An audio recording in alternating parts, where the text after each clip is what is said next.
Okay, let's jump right in. We're looking at how supreme power really moves through history, often in ways we just gloss over. Right, events that seem ordinary or just political, but maybe aren't. Exactly.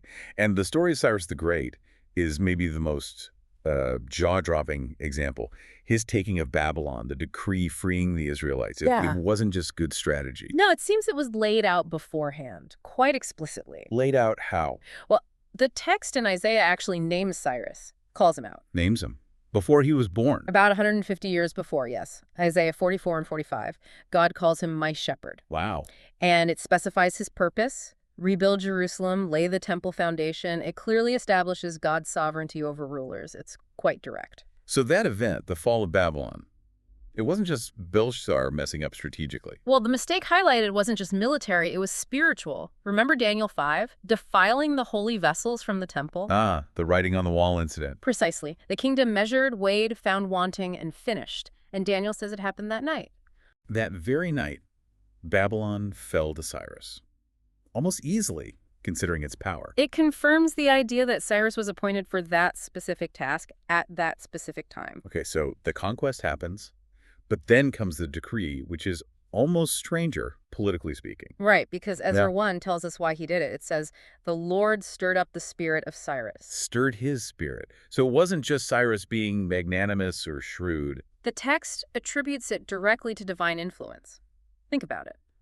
A pagan king suddenly proclaims Yahweh as the God of heaven. And then tells the conquered people to go rebuild their religious center. And pays for it, gives back the gold and silver. This wasn't normal statecraft. It's a perfect picture of that proverb, isn't it? The king's heart being turned like a watercourse. Proverbs 21.1, yeah. Yeah. Completely under control. Mm-hmm. So that's a quiet kind of control, though. A change of heart, not a thunderbolt from the sky. Exactly. And that brings up a really important distinction. Miracles versus providence. Right.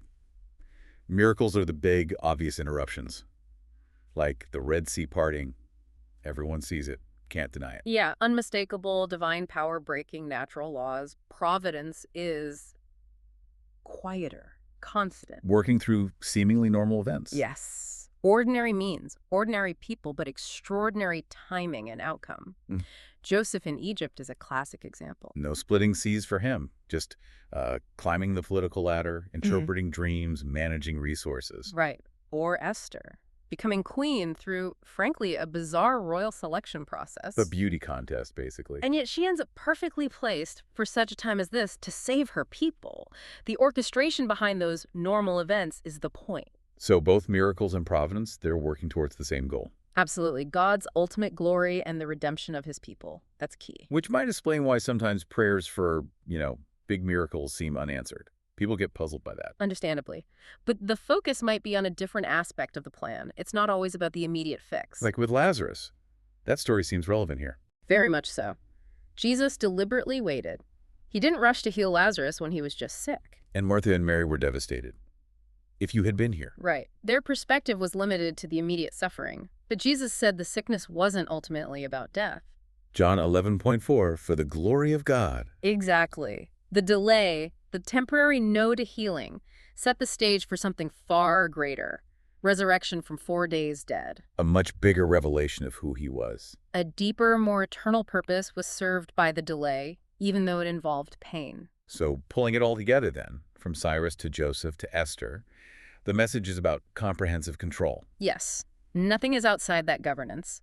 Empires rising and falling, personal struggles, delays, it's all woven together. Providence, then, is kind of the everyday miracle, if we learn to see it. That's a good way to put it. God working in the quiet, unexpected turns. A job loss leading somewhere better, maybe, or a kindness changing things.